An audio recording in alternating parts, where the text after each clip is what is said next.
बोलो सदगुरु कबीर साहेब की जय हो।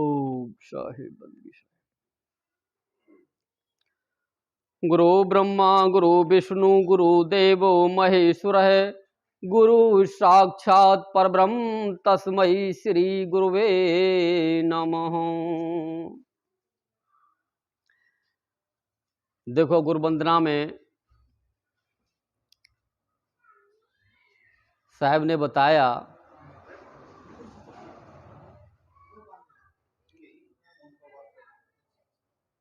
कि गुरु ब्रह्मा गुरु विष्णु के ब्रह्मा विष्णु महेश और यहाँ तक के पार ब्रह्म भी गुरु ही है, लेकिन अपनी साधना के द्वारा अपने भजन के द्वारा जब तक हम नहीं जानते तब तक सिर्फ ये कहना ही रह जाता है। तो हमको ये कोशिश करनी चाहिए कि ये जो स्थितियां हमको बताई गई हैं तो सत्संग भजन के द्वारा हम उनमें उतरें,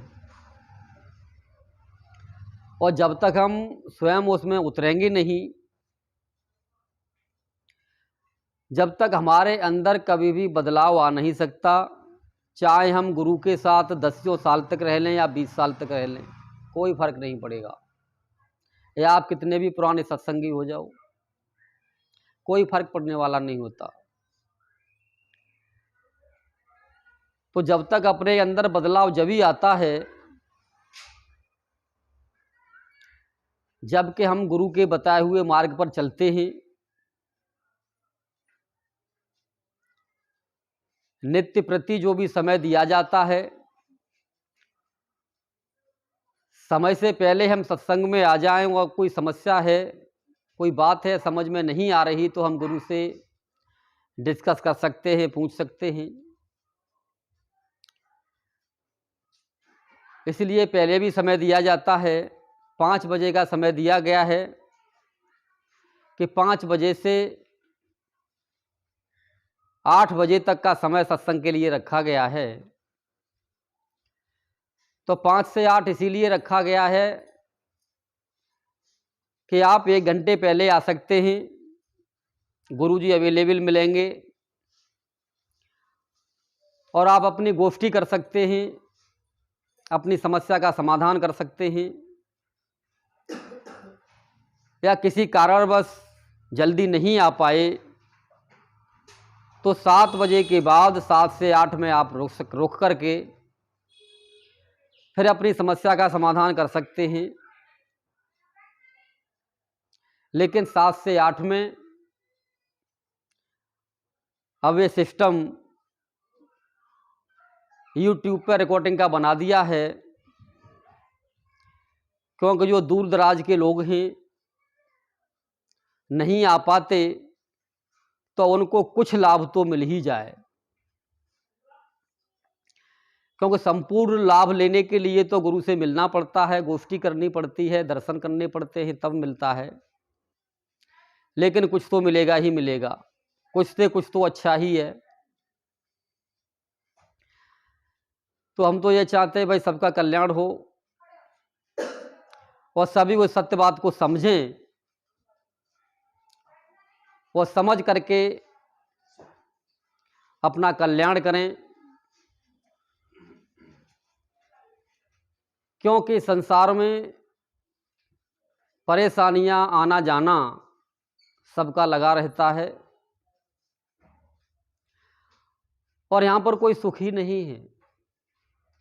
कोई तन दुखी, कोई मन दुखी और थोड़े थोड़े सब दुखी, और सुखी संत का दास।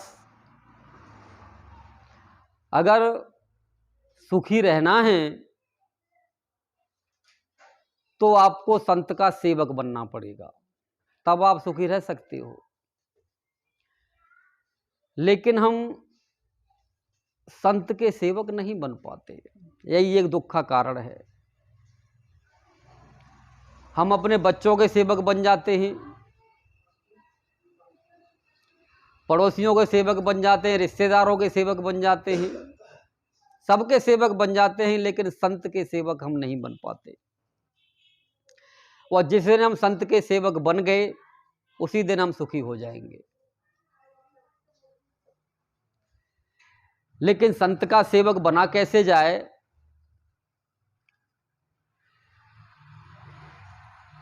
ये भी संत ही बताता है कि सेवक कैसे बना जाए। क्योंकि ज़्यादातर तो हम ये समझते हैं कि भाई हमने संत को आकर के मान लो 50-100 रुपये या 10-20 रुपये ला करके दे दिए तो हमने बहुत बड़ी सेवा कर दी। लेकिन ये संत की सेवा नहीं है, शरीर की सेवा है। या हमारे संत कह रहे हैं कि भाई संत की सेवा करोगे तब आप सुखी हो पाओगे। संत की सेवा करनी है, क्योंकि संत की सेवा वही होती है, संत जिस रास्ते पर चला हुआ है, चलता है, उस रास्ते पर वो चलाने की कोशिश करता है।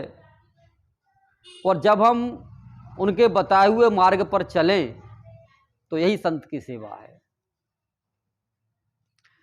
कोई रुपए पैसे से संत की सेवा नहीं होती, क्योंकि उसको इस चीज की कोई आवश्यकता नहीं होती, और जो होती है उसकी आवश्यकताएं परमात्मा स्वयं पूरी करता है।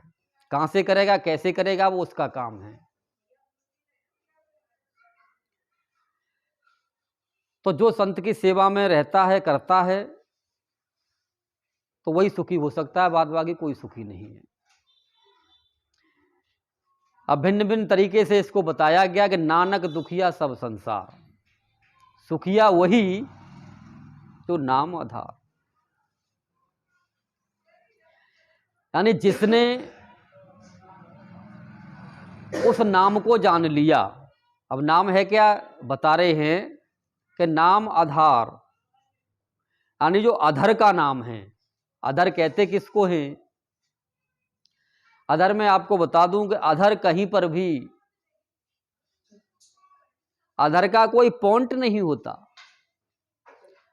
अधर का कोई पॉइंट नहीं होता, अधर का कोई स्थान नहीं होता, लेकिन अधर होता है।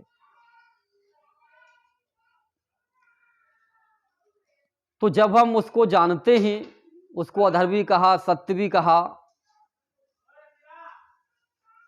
आत्मा भी कहा, परमात्मा भी कहा, जिस अन्य तरीके से उसको पुकारा गया। साहब ने भी बताया कि कल में जीवन अल्प है, कल में जीवन अल्प है, बेग करो सवार, और तप सुमिरन नहीं है सके, केवल नाम आधार।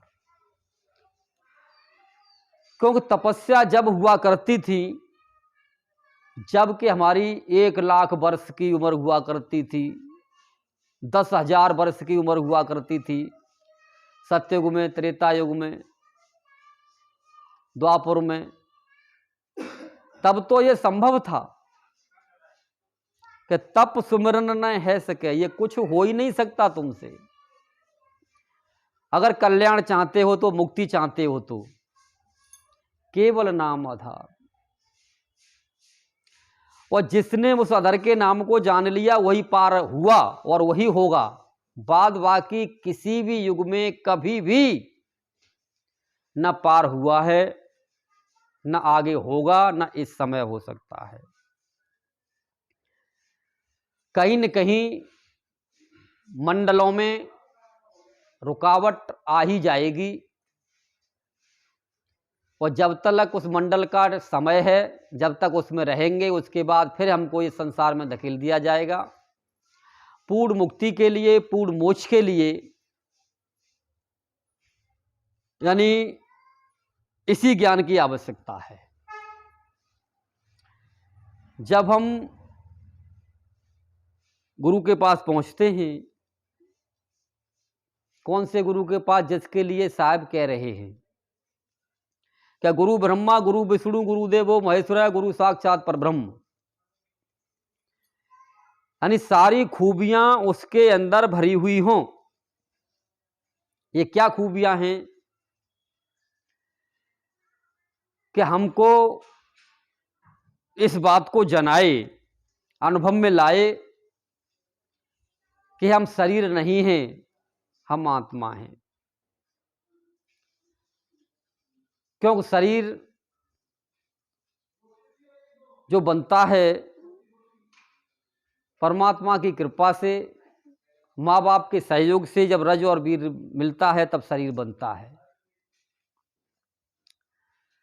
लेकिन इस शरीर में जो रहने वाला है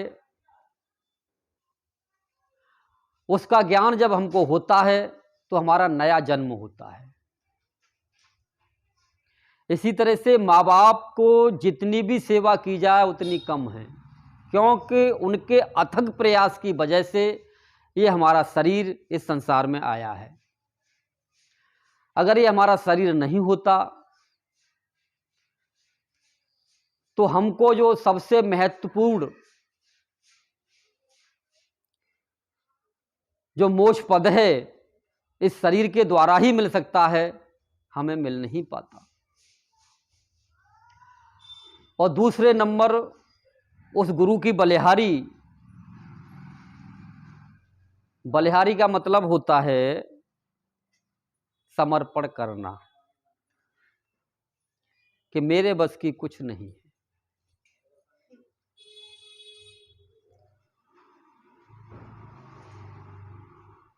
जो हमको ये ज्ञान कराता है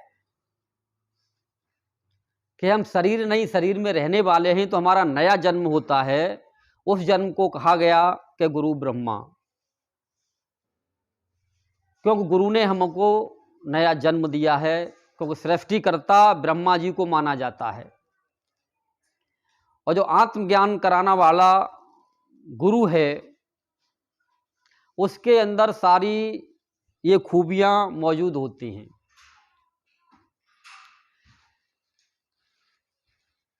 और गुरु विष्णु, जिस तरह से विष्णु जी का काम पालन करना है, तो किस तरह से हमारा ये शरीर पोषित हो रहा है, किस तरह से ये चल रहा है। अगर वही राम नाम, वही सत्य, वही आत्मा हमारे शरीर से निकल जाए तो फिर ये विष्णु पद खत्म हो जाएगा। कौन चलाएगा इसको? फिर कौन इसकी रक्षा करेगा? तो सिर्फ एक ही ज्ञान करना होता है, बार बार नहीं करना होता कि ब्रह्मा जी का अलग करना है, विष्णु जी का अलग करना है, शंकर जी का अलग करना है, ब्रह्म का अलग करना है, क्योंकि वो एक था, एक है और एक ही रहेगा। तो नाम भी एक था, एक है, एक ही होता है। वो बार बार नहीं कि साहब आपकी ये जप लो कि ये जप लो, ऐसा कुछ नहीं हुआ करता। जिसके पास में भेद है, जो पहुंचा हुआ है, तो वो उसमें उतार देता है। अभी उतारने का ही तरीका मैं आपको बता रहा हूं। जब आप उतरेंगे तो एक बार ही वो नाम देगा और उस पर हमको चलना है, उनके बताए हुए मार्ग पर भजन करना है। और उनके बताए हुए मार्ग पर चलेंगे तो हमारे अंदर ये घटित होगा, ये हमको अनुभव होगा, ये घटना हमारे अंदर घटेगी कि हम शरीर नहीं है, शरीर में रहने वाले हैं। और उसी की वजह से ही हमारा ये शरीर चल रहा है।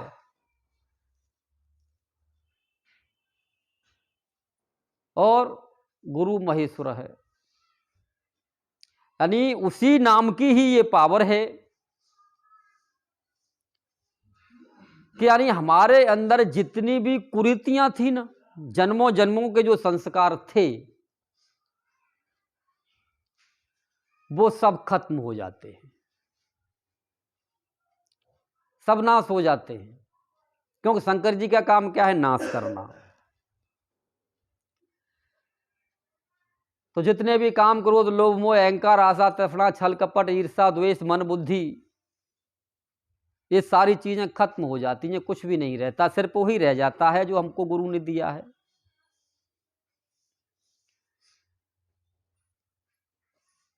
तो अब यहां पर गुरु को ब्रह्म नहीं कहा, डायरेक्ट पार ब्रह्म कह दिया। क्या गुरु पार ब्रह्म भी है? ब्रह्म क्यों नहीं कहा? कि ब्रह्म का जो कार्य है वो जो क्या करता है कि जो आपने उसको दिया है आपको वापस कर देगा। अच्छा किया है तो अच्छा आपको वापस कर देगा, आपने बुरा किया है तो बुरा आपको वापस कर देगा।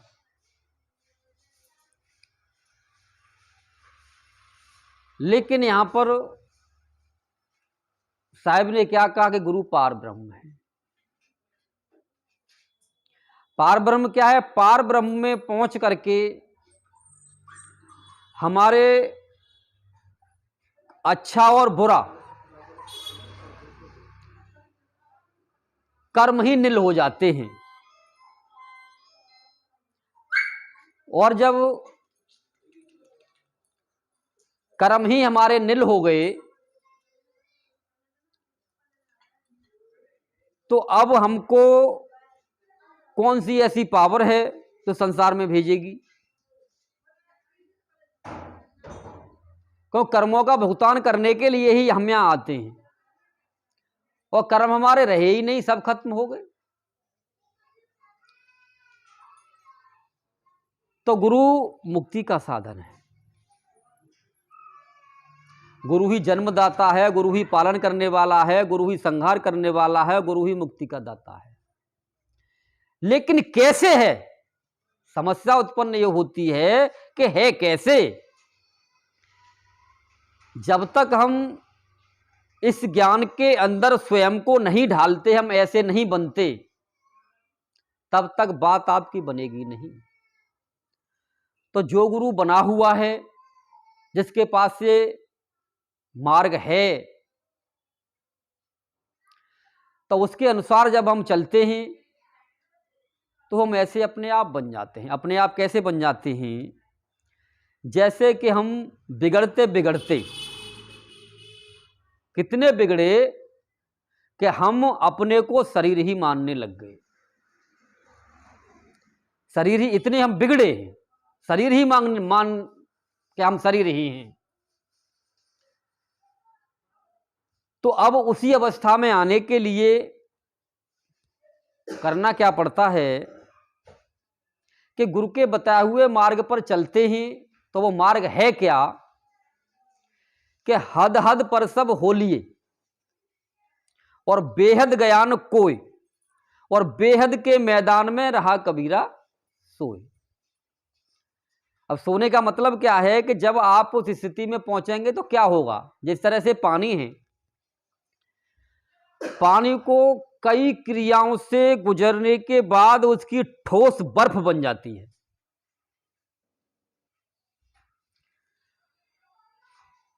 और उसको पानी में लाने के लिए आपको कुछ करना नहीं पड़ेगा, जैसी है वैसी छोड़ दो उसको, कोई क्रिया नहीं करनी पड़ेगी, जैसी है वैसी छोड़ दो। हाँ, बर्फ को जैसी है वैसी रखने के लिए तो क्रिया करनी पड़ेगी कि इसको ठंडक होनी चाहिए, फ्रिज में रखो या इसको और तरह से किसी तरह से रखो दबा करके। लेकिन उसको पूर्व अवस्था में लाने के लिए कुछ आपको कोई क्रिया नहीं करनी पड़ेगी और वो अपनी पूर्व अवस्था में पानी हो जाएगी जैसी वो थी। तो गुरु से हमको उस ज्ञान को जानना होता है जो क्रिया कर्म से अलग हो, जिसमें के कोई क्रिया नहीं करनी पड़े, कोई कर्म नहीं करना पड़े, कहीं सुरती नहीं लगानी पड़े, कहीं नृत्य नहीं लगानी पड़े, किसी कमल में नहीं जाना पड़े, कहीं कुछ नहीं करना पड़े। हम जैसे हैं वैसे ही रहें। तो आखिरकार कैसे रहेंगे? यही गुरु का भेद होता है। और जब आप जैसे हैं वैसे ही रहेंगे तो फिर आपको कुछ करना ही नहीं है, आप ऑटोमेटिक ही बर्फ से पानी में परिवर्तित हो जाएंगे। लेकिन ये करना ही बीमारी है। क्योंकि हम कर्ता बने हुए हैं। भाई संसार के कर्ता बने हुए हैं, वो जब भजन में आते हैं तो गुरुजी क्या करूं? हाँ, कुछ बताओ करने के लिए, क्या करूं? मेरे से कुछ होता ही नहीं है। अरे कुछ मत करे भाई, जैसा है वैसा ही रहे। तो अब ये मान लो गोष्ठी की, और जैसे साहब ने कहा ना कि आओ संतो गोष्ठी करें, अधूरा हो उसे पूरा करें और पूरा हो उसे भर भर पिए। जब पूर्ण संत गोष्ठी करता है तो गोष्ठी करके वो आपको उसकी जानकारी दिला देता है,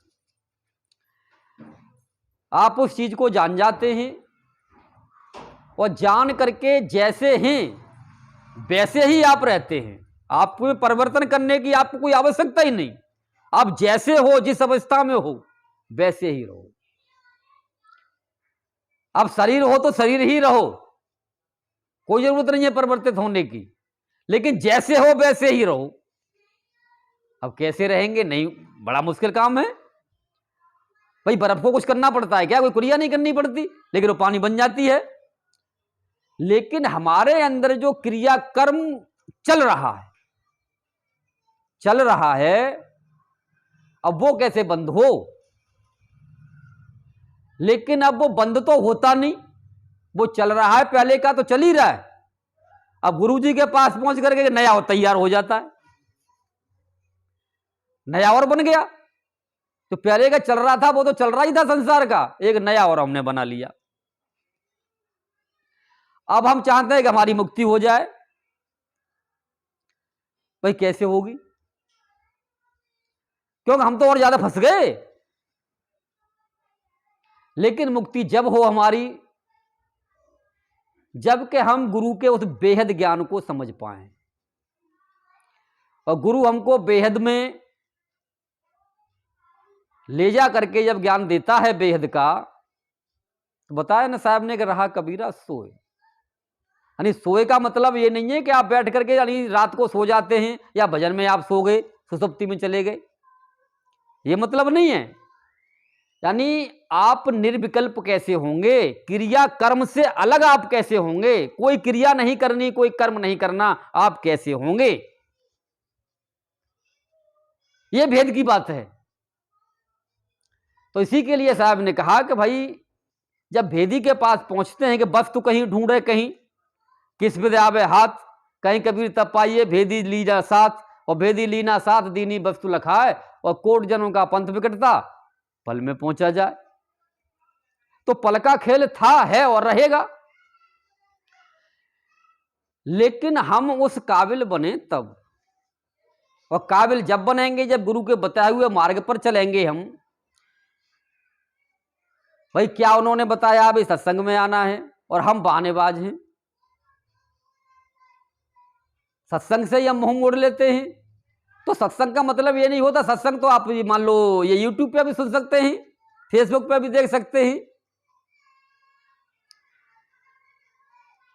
लेकिन गुरु की जो एक एनर्जी होती है,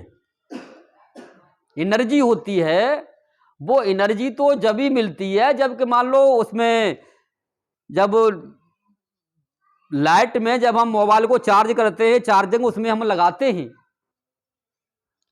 जब मोबाइल चार्ज करता है, लेकिन जब वो उसमें कनेक्ट ही नहीं होगा तो चार्ज कहां से कर लेगा? अब आपने कह दिया नहीं जी हम तो गुरुजी को अपने घर पे ही बुला लेते हैं। कैसे बुला लेते हैं? भजन में बुला लेते हैं। लेकिन किसको बुला लेते हो? अगर हिम्मत है, अगर ज्ञान है, तो चेतन को बुला के देखो। गुरु का शरीर तो जड़ है। आपने त्राटक किया, थोड़ी देर मान लो ज्ञान किया, ध्यान किया, ऑटोमेटिकली आपको लगेगा कि गुरुजी आगे मेरे पास बैठे हैं, सामने बैठे हैं। लेकिन गुरु कोई शरीर नहीं है, गुरु कोई शरीर नहीं होता। गुरु वो नेह तत्व है जो तत्व का भी बाप है।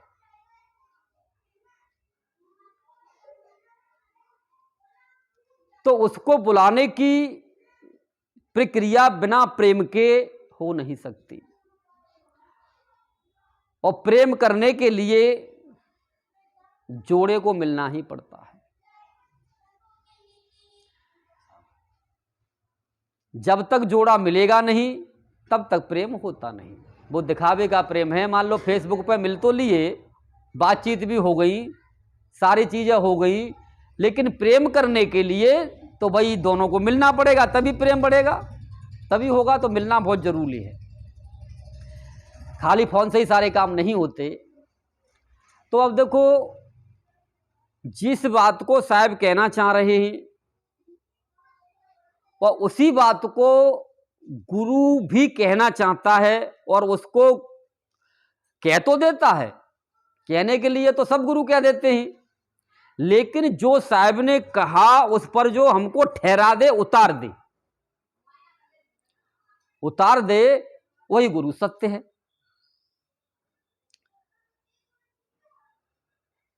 लेकिन ये बातें अलग अलग होती हैं, दो धाराएं चल गई अलग अलग,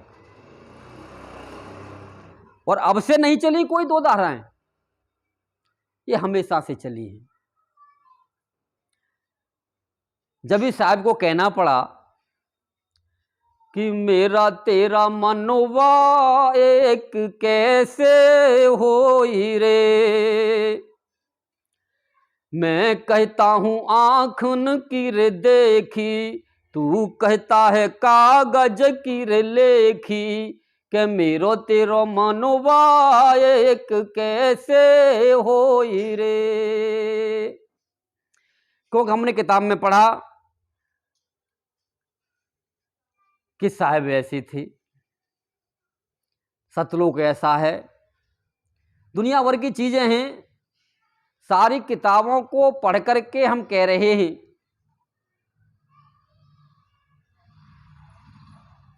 क्या भाई मां तो 1 करोड़ सूरज का प्रकाश है,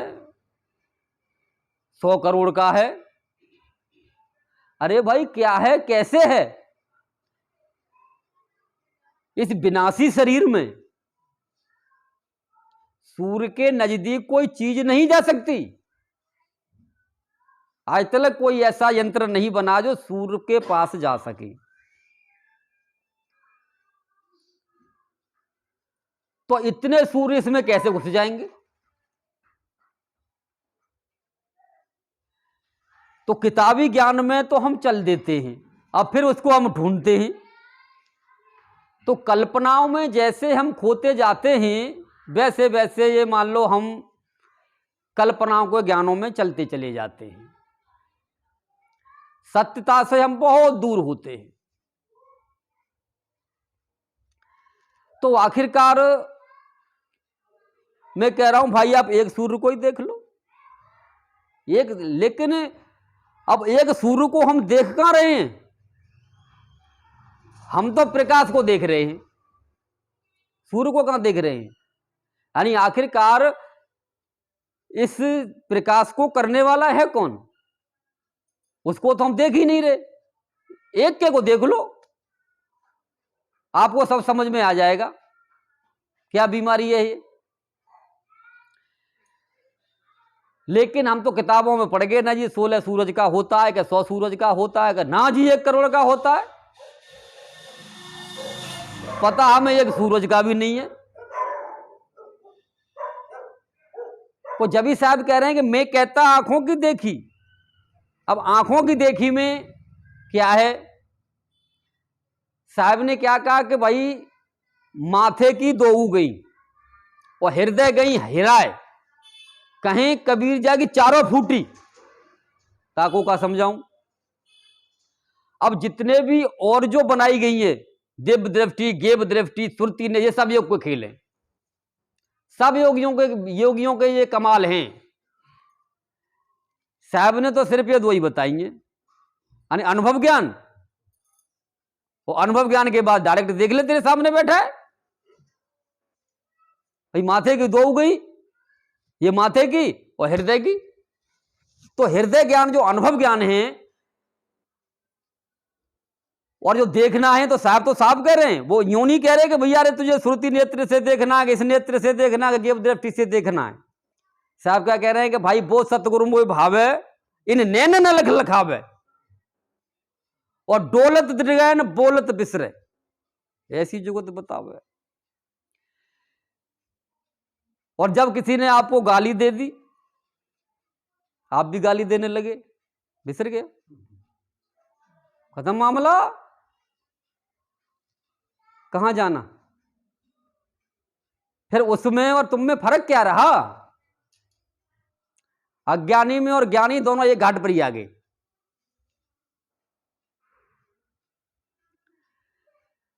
तो यानी साहब ने दो को ही माना है, अनुभव ज्ञान को, हृदय की आंख को, और डायरेक्ट इन नेत्रों को। इनके अलावा जितने भी नेत्र हैं सब यानी योग के हैं, योग का खेल है। तो जबी साहब कह रहे हैं कि भाई मैं कहता आंखों की देखी और तू कहता कागज की लेखी, मेरा तेरा मनवा एक कैसे हो रे।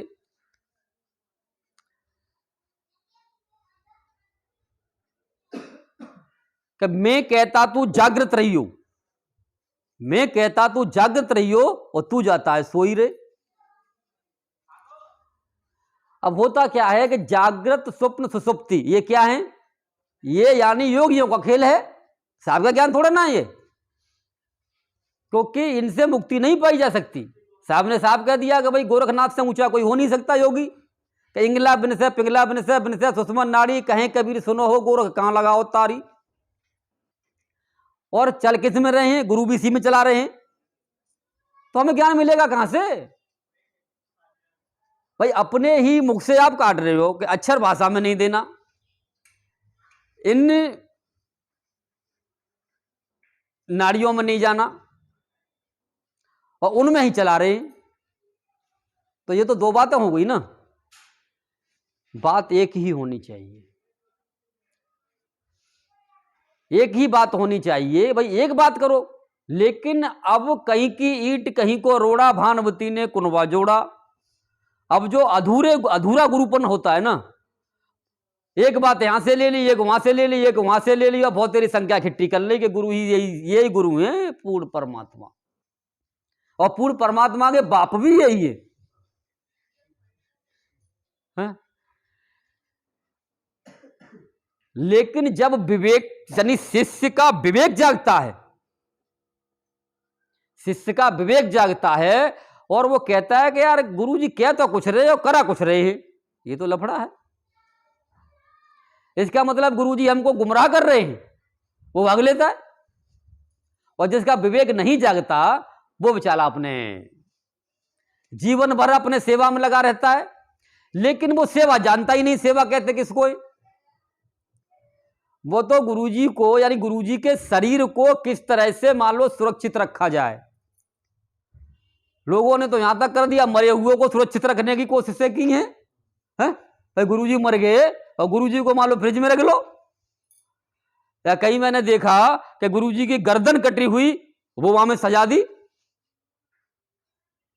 अरे तो भाई तुम क्या कर रहे हो? अब ये कोई सत्य का ज्ञान है क्या? का गुरु या मान लो जो संत है, क्या वो शरीर है? एक तरफ तो आप कह रहे हैं कि मान लो कि भाई वो ये चीज नहीं है और उसी को करवा रहे हो, तो कहीं ना कहीं तो गड़बड़ है। या तो हम नहीं समझ पा रहे, या गुरुजी हमें समझा नहीं पा रहे, या गुरुजी समझे हुए नहीं है। एक चीज तो माननी पड़ेगी।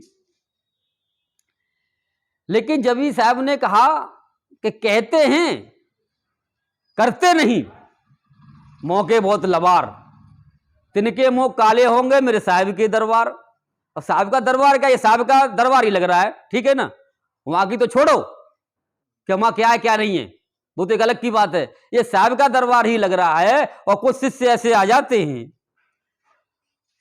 गुरुओं को ही पकड़ लेते, ये कैसे बता दिया तुमने, मां तुम कुछ कह रहे थे, साहब कुछ कह रहे हो, करा कुछ रहे हो, है वो ना मौका लो। भाई जो शिष्य आपको परमात्मा से भी ऊपर समझ रहा था, आज वो तुमको गाली दे रहा है, उल्टे सीधे शब्द कह रहा है तुम्हारे से, तो मोकाला और इससे ज्यादा मोकाला कैसे होगा? तो यही मोकाला हो जाता है साहब के दरबार में। साहब का दरबार है, तुम्हारे खुद के गुरु के खुद के दरबार में ही अब ये बात कई बार तो संगत में आ जाती है, कई बार पर्दे के अंदर होती है, पर्दे के अंदर ज्यादा होती है। क्यों? आजकल तो यूट्यूब हो गया तो भैया जो मतलब का, फेसबुक या इंटरनेट चल गया तो मतलब की बात को तो रख लो। जिस तरह से आजकल मैंने देखा कि कुछ लोग जो मान लो सत्य को जानना चाहते हैं तो वो तो ये कहते हैं कि गुरुजी की जो सत्य बातें हैं कहीं से भी कैसे भी मिलें उनको हम सुरक्षित कर लें और उन पे हम चलने की कोशिश करें। लेकिन जिन्होंने गुरुजी की कमी निकालनी है तो उन्हें सत्य से कोई लेना देना नहीं। वो दिन रात इसी फिक्र में रहते हैं कि गुरुजी की कमी कैसे पकड़ी जाए, कैसे कमी पकड़ी जाए, कहां पे कमी करते हैं, कैसे कमी करते हैं। तो बोले इन पर भी मैं कीचड़ उछालूं फिर, तो उनका जीवन इसी में निकल जाता है पूरा ही। तो इन बातों की बजाय हमको सिर्फ मान लो अपने कल्याण की बात सोचनी चाहिए कि भाई हमारा कल्याण कैसे होगा। हाँ ठीक है, कहीं आपकी पटरी नहीं खा रही, बात नहीं बन रही तो आगे चल दो, कमी थोड़े ना है। साहब ने साफ कह दिया कि जब तक गुरु मिले नहीं साचा तब तक करो 10 और 5। आप 10 गुरु आप देशक शिष्य जाता है तो गुरु को पूर्ण समझ के ही जाता है, वो जाना चाहिए, जाना चाहिए, इसमें कोई बुराई नहीं है। लेकिन जब उसका विवेक जागृत होता है और वो कहता है कि भाई ये तो 5वीं तक की पढ़ाई हो गई, जूनियर की पढ़ाई हो गई, भाई यहां तक ठीक है मामला, लेकिन मुझे तो आगे डिग्री हासिल करनी है और आगे मुझे अध्यापक भी बनना है। और कहां का बनना है? और फिर टॉप मोस्ट का बनना है, तो भाई आगे बढ़ना पड़ेगा। टॉप मोस्ट का बनना है तो टॉप मोस्ट की पढ़ाई करनी पड़ेगी। अब उसके लिए खोजते चलो, बढ़ते चलो। तो जब तक आपको वो सत्य ना मिले तब तक 10 और 5 को छोड़ दो, लेकिन बुराई भलाई में ना फंसो। क्योंकि कहीं पर भी हम जाते हैं तो किसी न किसी से कुछ न कुछ तो हमें मिलता है। जितना हमको मिला उसको हम हृदय में रखें कि भाई जैसे क्या ना, हर बात के मायने दो, अच्छी लगे आने दो, बुरी लगे जाने दो। भाई अगर उनकी बात हमारी समझ में नहीं आ रही तो इधर से निकलो, इधर फुर सीधे कान में से निकाल दो, और जो चीज उनकी बढ़िया है उसको अपने हृदय में धारण कर लो। धारण का मतलब है उस पर चलना शुरू कर दो। धारण का मतलब ये होता है, ये नहीं है कि भाई अब कह तो दिया, साहब ने तो भाई कह दिया, लेकिन जब तक हम उस पर अनुभव पर नहीं पहुंचते, अनुभवी के साथ नहीं पहुंचते, तब तक बात बनती नहीं। कि सिर पर साहिब राख के चलिए आज्ञा माही, और आगे साहिब हाँक देते हैं 3 लोग भय नाही। लेकिन सिर पे अब कैसे रखोगे? सिर पे किस तरह से रखोगे? भाई जिस तरह से वासुदेव ने रखा था, वासुदेव ने भगवान को सिर के ऊपर रख लिया और सहजे में यमुना जी पार कर गए। तो ये तो एक लौकिक कथा रही। तो वासुदेव है कौन? वासुदेव हम ही वासुदेव हैं। वासुदेव यानी इसमें जो हमारा जो शरीर है, भाई कहते हैं ना यानी देवता भी तरसते हैं, तो देवताओं से बड़ा हो गया ना। तो देवताओं का जो शरीर है, तो इसमें जो वास करने वाला है वासुदेव, तो उस जो इसमें जो वास करने वाला है, जब हम अपने सिर पर रखेंगे, जब हम वहां पहुंचेंगे, तो ऑटोमेटिक भवसागर पार हो जाता है, देर ना लगती। जिस तरह से जमुना जी को पार कर गए फटाफट, जमुना अपने आप झुक गई। इसी तरह से कहा गया ना कि संतों के चरणों की दासी होती है माया। अब लेकिन हम तो क्या लगा लेते हैं, क्या भाई संतों के या माया का अंबार लगा होता है, जो पैसे लाते हैं वो 10,000 डाल गया, वो 1 लाख डाल गया, वो 1 करोड़ डाल गया, इसलिए दासी होती है, चरणों में चढ़ाई जाती है। क्योंकि हमको मान लो पैसे के अलावा को सूझता ही नहीं दुनिया में, हमको सिर्फ यही दिखाई देता है। लेकिन जो यानी पहुंच गया वहां पर, जिसने साहब को सिर पर रख लिया, तो वो ये समझ जाता है कि माया है क्या। माया किसको कहते हैं? वैसे कोई माया नहीं कहा गया, किस किस को चीज को माया कहते हैं, क्या माया का लफड़ा है। तो इसी के लिए गोस्वामी तुलसीदास जी ने कहा कि परधन पत्थर जानिए, परधन पत्थर जानिए, पर त्रिया मात समान, और फिर भी हर ना मिले तो तुलसीदास जवान। यानी परधन यानी माया, यानी हमारे अलावा जो कुछ भी है सब माया है, चाहे तो बाहर की हो चाहे अंदर की हो। तो हमने भोगनी तो है, ये नहीं है कि मान लो अब रोटी है, दिखाई दे रही है, रोटी तो खानी पड़ेगी ना, है? रोटी नहीं खाएंगे तो शरीर चलेगा कैसे हमारा? यानी माया को भोगना तो है, लेकिन उसमें फंसना नहीं है। तो वो इस चीज को समझ जाता है कि यानी भोग में जोग की युक्ति को गुरु के सानिध्य में जब वो पहुंचता है वहां पर, तो वो इस चीज को समझ जाता है। ये कहना कि भाई वो सतगुरु मोह भाव है, इन नैनन अलख लखावे, बोलत डिगेन, यानी किसी तरह से न बोलते हुए न खड़े हुए वो डिगे नहीं, उसकी अपनी स्थिति खत्म नहीं हो। ये नहीं है कोई भी लल्लू पंजू आ गया, हा? अरे वो तो एक अज्ञानी है, किसी ने आकर के मान लो थोड़ा सा हमको गुस्सा दिला दिया, उल्टी सीधी बातें कर दी और हम मान लो उसमें आ गए, तो ये क्या है? दूसरा तो अज्ञानी है, तभी तो वो ऐसी बातें कर रहा है, और हम भी उसी में मिल गए। भाई कहते हैं ना कि तू राण तो तू राण, अब ये क्या है? फिर उसमें और हम में फर्क क्या रहा? भाई तू भी गलत और मैं भी गलत, तो हम भी गलत हो गए। तो हमने अपनी स्थिति को, एक यानी कहने का मतलब है कि आप सार शब्द कहो या सत्य कहो उसको, उस ज्ञान में चलने वाले का एक यही मान लो वो होता है, उसको किसी भी स्थिति में डिगाया नहीं जा सकता। कुछ भी कर लो उसको नहीं डिगाया जा सकता। और अगर कोई डिगाने की कोशिश भी कर रहा है ना, ब्रह्म उसका स्वयं पहरेदार होता है। सत्य को जानने वाले का ब्रह्म स्वयं पहरेदार होता है, वो अपने आप देख लेगा, अपने आप देख लेगा क्या वो कितना बड़ा धुरंधर है, अपने आप फैसला कर देगा उसका, क्योंकि संसार का मालिक है, 14 लोगों का मालिक है वो। और वो सत्य को जानने वाला जो सतगुरु पद पर बैठा हुआ है, जो साहब के पद पर बैठा हुआ है, वहां वो उसकी सरेंडर रहता है, तो वो अपने आप देखेगा ना, कहीं भी पटक देगा उसको, संसार में भी पटक देगा और अंदर भजन में भी पटक देगा। भाग ले बेटा 14 लोगों तक, कहां तक भागेगा, जहां मर्जी पटक देगा। तो भाई हमें क्या जरूरत पड़ी है उससे झगड़ने की? अपने आप कार्य करेगा। क्यों? गलत करेगा तो गलत करने के लिए उसको साथ नहीं लिया। भाई बताया ना, गुरु ब्रह्मा गुरु विष्णु गुरु देवो महेश्वरा गुरु साक्षात परब्रह्म, हमने पारब्रह्म को लिया, उसको साथ नहीं लिया। लेकिन सत्य के साथ हो लेता है, क्योंकि उसे पता है कि इसके साथ नहीं रहूंगा तो भाई मेरे को कौन पूछेगा, क्योंकि मेरी कोई औकात नहीं है। फिर क्योंकि सत्य है तभी मैं हूं, अगर सत्य गया तो वो अपने आप पीछे पीछे हो लेता है। परसों की बात है, कहीं बैठे हुए थे तो बात आ गई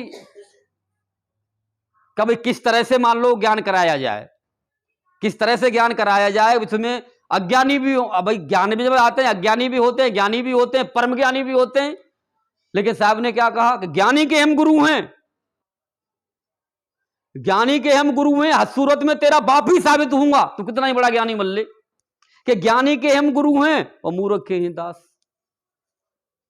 क्यों? उसने उठाया डंडा और हमने जोड़े हाथ। तो डंडा उठाओ, मिल जाते हैं ना ऐसे लोग, भाई हमें तो मिल जाए हैं, डंडा उठा ले, कोई हथौड़ा उठा ले कि दिखा अपना भगवान, अभी दे दे, भगवान ही देखते हैं। बोला अब क्या करोगे भैया, तू ही तो भगवान है? वो हम उसी को जानते हैं जो तेरे अंदर विराजमान है, हमारा कोई भगवान ऊपर से कूद के नहीं आता, हमारे अंदर से निकलता है, तेरे अंदर से भी निकलेगा और निकल के उसको शांत, बात खत्म हो गई। कितनी देर का खेल है ये। अब इसी के लिए साहब कहते हैं बड़बत बड़ी, बढ़ाने के लिए कितनी भी रार बढ़ा लो, बड़बत बड़ी और घटावत छोटी और परखत खरी और परखावत खोटी। साहब ने बीजक में कहा ये। तो साहब का एक एक यानी बोल ऐसा है, जब तक हम अनुभव में नहीं उतरते महाराज उनकी हम भाषा को समझ ही नहीं सकते साहब ने क्या कह दिया। और जब हम मान लो डंका पीटने लग जाते हैं तो अब वो फिर आ जाता है बीच में, वो तो उसका काम ही ये है, काम ही ये है कि भाई तुझे अधिकार किसने दे दिया कि मेरे से भी टक्कर लेने का, पहले मेरे से तो टक्कर ले ले जब आगे निकल जाइयो। क्योंकि जब तक ब्रह्म से टक्कर नहीं लोगे सतगुरु ना मिलता, और सतगुरु मिल जाता है ब्रह्म फिर सिलेंडर हो जाता है ऑटोमेटिकली अपने आप ही। और सिलेंडर का मतलब यह है कि वो जिस तरह से आपकी रक्षा में रहेगा, आप उससे कुछ ना कहो, और जितनी भी 14 लोग की पावर है सारी ब्रह्म के अंडर में। तो अगर आपसे कोई गलत कर रहा है आपके साथ तो उसको अपने आप ही ब्रह्म उसको जहां मर्जी गिरा देगा, संसार में भी गिरा देगा और उसको अंदर भी गिरा देगा। समय का इंतजार करो। क्यों? एक फार्मूला अपने अंदर फिट कर लोगे, अगर आप सत्य हैं तो सत्य बने रहो, कुछ नहीं करना, और आप सत्य हैं, जैसे मैंने बनाया ना कि आप बर्फ हो गए हो, कोई बात नहीं, आप बर्फ बने रहो, कोई क्रिया मत ना करो, ऑटोमेटिक आप अपने मूल रूप में आ जाएंगे। लेकिन ये 14 लोगों का जो ड्रामा बना रखा है ना इस संसार का भी, तो ये किसका है? ये ब्रह्म ने फंसाने के लिए बना रखा है। अब ये कैसे कटेगा? इसको वही काट सकता है जिसने काट रखा है। जिसने काट रखा है तो उसकी मान लो युक्ति भी वो बता सकता है, और जब उसका सत्संग सुनेंगे तो सत्संग ही आपको अजीब ही लगेगा, अजीब ही लगेगा कि पता नहीं यार कहां से बातें करते हैं, कैसी बातें करते हैं, तो अपने अपने हिसाब से अनुमान लगाते हैं लोग। लेकिन ये अनुमानित ज्ञान नहीं है, ये प्रैक्टिकल ज्ञान है। और जब प्रैक्टिकल ज्ञान होता है तो वो किताबों से नहीं चलता, वो कहीं से भी आ जाओ प्रैक्टिकल कर देगा, कहीं से भी आओ। तो जब ही साहब ने कहा कि मेरा तेरा मनवा एक कैसे होए रे, मैं कहता आंखों की देखी, तू कहता कागज की लेखी, और मैं कहता तू जागत रही हो, तू जा सोई रे। तो यानी जागृत को साहब ने सबसे बड़ा बताया। लेकिन अब जो जिन्होंने योग किया हुआ है जागृत स्वप्न सुसुप्ति का, योग वाले तो यूं कहेंगे जागृत तो सबसे छोटी अवस्था है, क्योंकि हम जो बैठे हुए संसार में ये है जागृत, तो जगे हुए बैठे हुए हैं, आम जीव तो यही कहेगा है। और भजन करते हैं, हमको जो स्वप्न आते हैं जिस तरह से अंदर हम देखने लग जाते हैं वो स्वप्न अवस्था है, और अंदर पहुंच करके हमें अपना भी ज्ञान नहीं है तो हम सुसुप्ति में चले जाते हैं। लेकिन ये योगियों की अवस्थाएं हैं, जिसको अपना ही पता नहीं तो वो भजन क्या खाक करेगा। तो अब पहले जो अभी मैंने बताया था आपको कि जो बेहद का ज्ञान है, बेहद का ज्ञान के अंदर कहीं भी सुरती नहीं लगाई जाती, शरीर में कहीं भी नहीं लगाई जाती। जब आपको मान लो वो जिसको सार शब्द कहा गया, बिना क्रिया कर्म से करने का जब आपको ज्ञान मिलता है तो आप उस ज्ञान में पहुंच करके यानी बेहद के मैदान में रहा कबीरा सोए, यानी आपकी तब वो स्थिति बनेगी। पहले सो तो लो, सोना जानते नहीं, माया के चक्कर में पड़े हुए हो, और आप मान लो बात कर रहे हो साहिब की, भाई माया से तो पहले टक्कर ले लो, और माया के बाद वो ब्रह्म में तैयार बैठा हुआ। कोई मामूली खेल है क्या मान लो साहब के ज्ञान पर पहुंचना? ना माया से टक्कर ले सकते, ना ब्रह्म से टक्कर ले सकते। तो इनसे टक्कर लेगा कौन? इनसे टक्कर ही सार शब्द ही लेता है, और कोई नहीं लेता। और गुरु करता क्या है? गुरु जैसे कहा ना, आपके अंदर हिम्मत पैदा करता है। हिम्मत का मतलब आपको सूरा बनाता है। आपको कुछ नहीं करना, करने वाले करेंगे, आपको कुछ नहीं करना, आपको सूरा बनना है। जिस तरह से दो दल सम्मुख आन बढ़े, जब सूरा लेत लड़ाई, और कट कट लौथ गिरे धरनी पे, रण छोड़ो वह नहीं। तो लड़ेंगे कौन? दोनों की टक्कर होगी आपस में, सतगुरु की और ब्रह्म की। तुम लड़ लो, हम तो बैठे हैं आराम से। वेद का ज्ञान में यह है, जब वेद में आप पहुंच जाएंगे तब वो दोनों लड़ेंगे। तब वो जब जब स्थिति वो होती है, कौन सी? काल कबीरा एक है, एक कमल में बास, और जो जागो न्यारा करे वो सतगुरु हमदास। दोनों का फैसला अपने आप होने दो, तुम तटस्थ बैठे देखते रहो। जब तो कहा ना, हम तो दृष्टा हैं, और दृष्टा का ज्ञान क्या? सबसे बड़ा। लेकिन कर कोई नहीं पा रहा। कर तो जब पाओगे ना, जब आप उन दोनों को मन प्रकट तो कर लो पहले। वो भेद तो हो आपके पास में, वो भेदी तो हो जिसने कर रखा हो। भेदी का मतलब यह होता है जिसने कर रखा है, कोई नाम फाम नहीं है। हाँ, जिसने कर रखा है वो स्वयं ही नाम है, वो स्वयं ही नाम है, और कोई नाम फाम नहीं है। अब कहोगे स्वयं कौन है? स्वयं का मान लो अब ये शरीर मुकेशानंद है। अब जब आप इस चीजों को समझेंगे और उसमें पहुंचेंगे ज्ञान में, उसकी गोष्ठी करके जब आप मान लो अपने को ढालेंगे, तब आपको पता चलेगा। तो जब साहब कह रहे हैं, मेरा तेरा मनवा एक कैसे होई रे। मैं कहता आंखों की देखी, तू कहता कागज की लेखी। मैं कहता तू निर्मोही रही है, तू जाता है मोही रे। मैं कह रहा तू निर्मोही होकर के बैठ जा। निर्मोही, किसी से कुछ लेना न देना, मगन रहना किसमें? अपने में। लेकिन हम तो मोह किसमें? अभी ये हमने देखा, साहब का इतना सुंदर रूप था, सोने जैसे थे। हाँ, कोई वो, अरे चांदी जैसे थे वो तो। अरे यार के ये मेरे को समझ नहीं आता यार, क्योंकि इस तरह के गुरुओं ने जो लफड़े बना रखे हैं, जो माया के अपने अपने ड्रामेबाजी, कि ऐसा था वैसा था, तो ये सब माया ही तो है, और क्या है? आप जो भी कल्पना कर रहे हो, जो भी उदाहरण दे रहे हो, सब माया का खेल है। वहां तो आप कर ही नहीं सकते। तो साहब कह रहे हैं कि भाई, मैं कह रहा हूं तो निर्मोही, किसी में मोहना मत। हमने प्रकाश देखा, बड़ा अच्छा लगा, और आएगा और आएगा और आएगा और आएगा। अनाद सुना, और मजा आ रहा है, और मजा आ रहा है, और आएगा अभी तो, और आएगा। अजी साहब 85 धुन है, सुन तो रहे बेटा जन्मों तक। हाँ, और प्रकाश 1 करोड़ सूरज का है, 1 करोड़ सूरज का लगो रहा जन्मों जन्मों तक। अगर ज्ञान है जाए तो मेरे पास हुआ जी, 2 मिनट के लिए कर लियो गोष्ठी बैठ के, क्या देखा तेने? तो यानी जन्मों जन्मों तक जो चीज हमको नहीं मिली,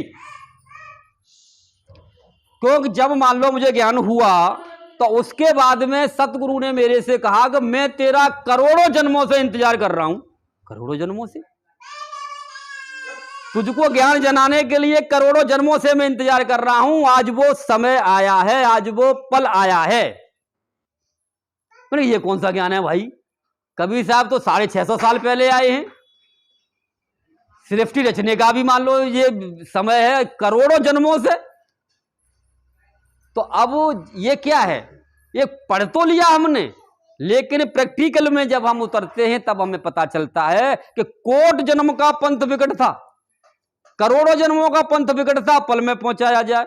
बोले तू आजकल का भक्त नहीं है, करोड़ों जन्मों से कर रहा है, और आज ये समय आया है, जब ये पल आया है, जब मैंने तेरे को ये सत्य लखाया है। तो भैया रे, जिसने लखाया वो लखा सकता है, जो मार्ग पर चला है वो चला सकता है। तो साहब ने जब ये कहा कि लिखा पढ़ी की बात नहीं है, और देखा देखी बात, और दूल्हा दुल्हन मिल गए, फीकी पड़ी बरात, तो आत्मा परमात्मा से मिल जाती है, खेल खत्म। तो देखो साहब ने आगे बताया कि मैं कहता तू सुरझावत रही हो, तू जाए उलझाई रे। अपना काम शुरू करो आरती का। कि मैं कहूं तू सुरझावत रही हो, तू जाए उलझाई रे। बोले कि मैं तुझसे बार बार कह रहा हूं, कहीं भी तेरे को उलझन मालूम पड़े, फौरन संपर्क साधो। किससे? अपने सतगुरु से। उलझन खत्म, उलझन खत्म। लेकिन हम तो उलझन में उलझना चाहते।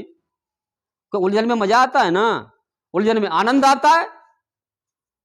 उलझन में जब कोई बुराई भलाई करने लग जाए किसी की, तो बड़ा आनंद आता है? बड़ा आनंद आता है। सत्संग पत्संग सब भूल जाए, हम पूरे दिन बैठ के एक दूसरे की चुगली करते रहो, बड़ा आनंद आता है। तो साहब जब भी कह रहे हैं कि भाई तू सतगुरु से मिल ले, तेरी उलझन सारी खत्म हो जाएंगी, इन उलझनों में तू पड़े ही मत। तो जब नहीं पढ़ोगे तो मिलेगा क्या? सतगुरु धारा, निर्मल धारा, तभी ऐसा हो ही रे। तो सतगुरु की जो वास्तव में जो धारा है, वो धारा है क्या?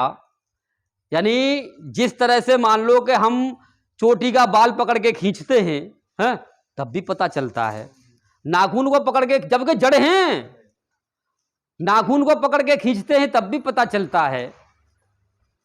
तो वो धारा आखिरकार है क्या, कैसे रम रहा है? अब तुम कहोगे कि ना साहब वो तो हृदय में ही रम रो है। हृदय में ही रम रो तो पैर काट दो ना, काट दो पैर को, जरूरत क्या है? जहां तो है ही नहीं ना, यहाँ तो चेतन वही, काट दो साले को। तो इसीलिए कहा कि हर व्यापक सर्वत्र समाना, हरि समान रूप से सबके अंदर व्याप्त है। और प्रेम ते प्रकट होए मैं जाना। जब आपका मान लो प्रेम उस परमात्मा के लिए बढ़ता है, तो प्रेम ते प्रकट होए मैं जाना। मैं का मतलब क्या? आत्मा ही परमात्मा को जान सकती है, न कि शरीर या मन बुद्धि जानेंगे। लेकिन हम तो मैंने जाना है जी, मैं वो सबसे बड़ा गुरु हूं, मैंने जाना है, ऐसी तैसी जाननी है। क्योंकि मैं कोई नहीं जाना, तो ज्ञान के कहां जानोगे? पहले इस मैं को जानना होता है।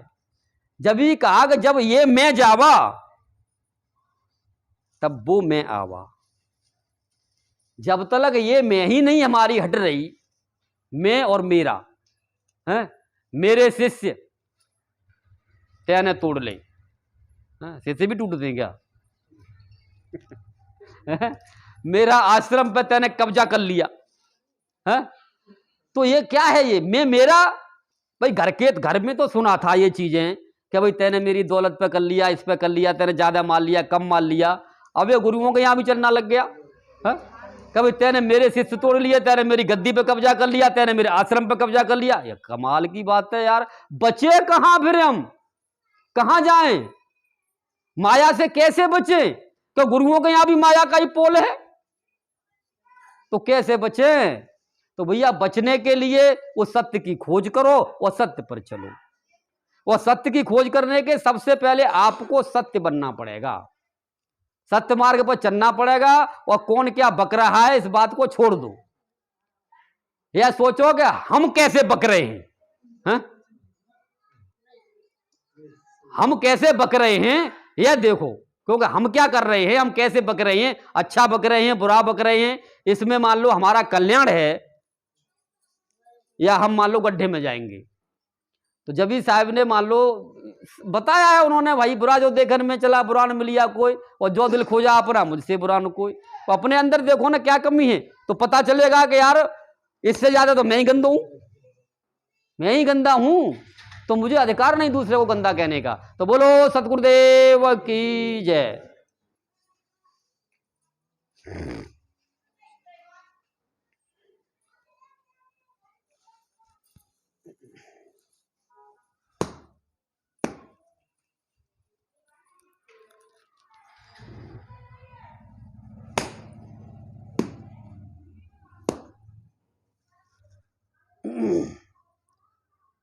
ओ